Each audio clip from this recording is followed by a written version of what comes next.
Do you know what's a worse truth than the understanding of an inevitable collapse ahead? The terrifying reality that nobody wants to face. We all subconsciously think of collapse as a single day where everything falls apart like a switch gets flipped and everything crumbles. Either a world war, riots, global blackouts, natural disasters, or some meteor striking the earth. That version of collapse is easier to digest. That version is manageable to the mind. Because if it all ends at once, at least we're all in it together. Misery loves company, right? That's the comforting lie. The idea that collapse is this one event, one date, a cinematic moment, but that's not even remotely true. The real collapse, it's slow. It's stretched across time like a rotting rope that keeps snapping strand by strand. It's a city losing water, a country collapsing economically, regions falling to drought, youth unable to dream, generations trapped in survival mode. The worst that can happen won't be a single global catastrophe, but millions of little ones happening in pockets at different times, in different corners, affecting people unequally. Some will still sip lattes while others starve. Some will laugh in penthouses while others dig through ruins. That's the collapse we're living through right now. It's not incoming, it's ongoing. What I'm trying to say is, people and human life as we know it is already gone. No matter how far-fetched it sounds to the average optimist, it's the truth underneath everything. Think about the ideal life a poor teenager or young adult has these days. It's literally just wanting a roof over their head, a partner that loves them, a few friends, stability, and a little certainty. That's it. That's all they ask for. That's the bar. That's the dream. And yet, that is now considered some unreachable fantasy. Something to strive for your entire life in the hopes that one day maybe you'll get a fraction of it. And that's in Western countries. The so-called developed world. The places people still romanticize. Now zoom out to the rest. The global south. The developing nations. The forgotten places. The third world isn't even in a state of decay anymore. It's gone. It's transformed into something unlivable for the majority, yet nobody has the courage to admit it. Not the leaders, not the media, not even the people living in it. Because hope is a drug and denial is its supplier. The script got twisted with time. Somewhere along the way, what was once basic became the hardest, and it's not even subtle anymore.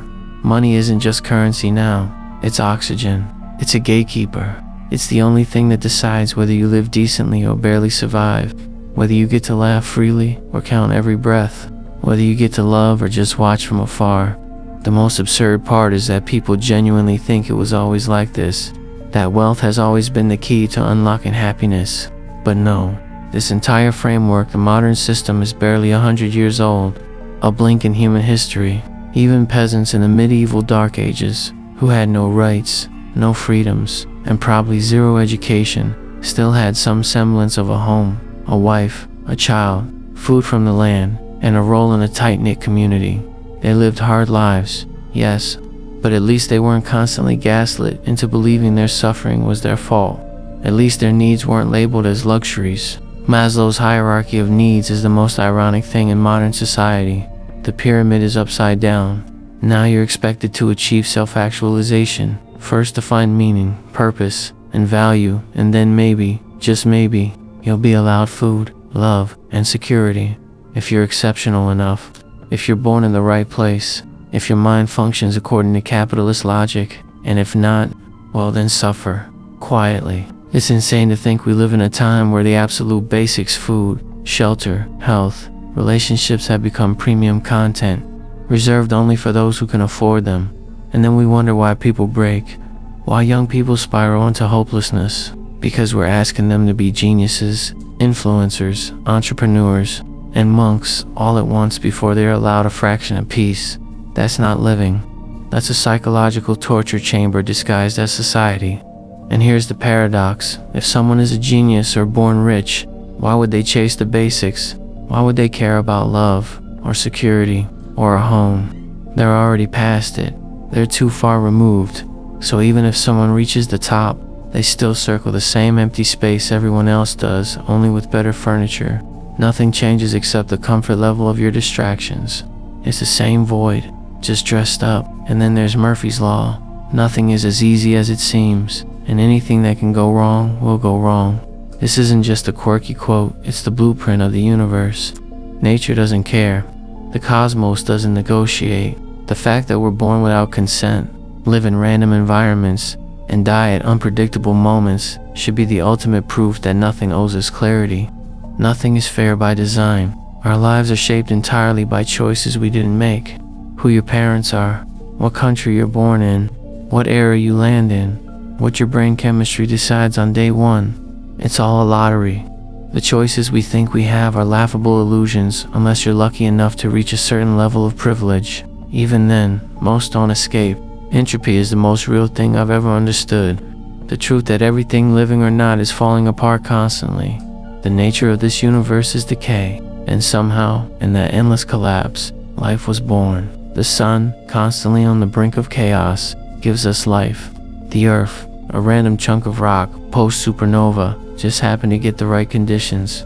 We built civilizations on these accidents. So yes, I do want to live. I do want to love.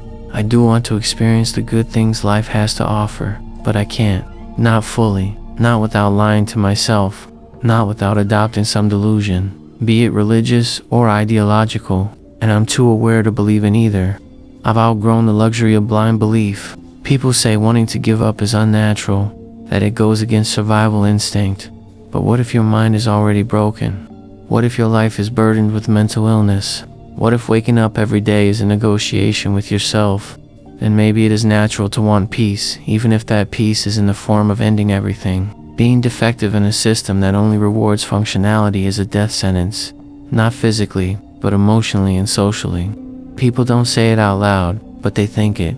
Anyone who doesn't perform is a burden. Anyone who sees through the system is dangerous. Anyone who breaks down is disposable.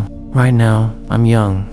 That's the only reason I'm not completely alone. I still have a few people who care, but that doesn't last.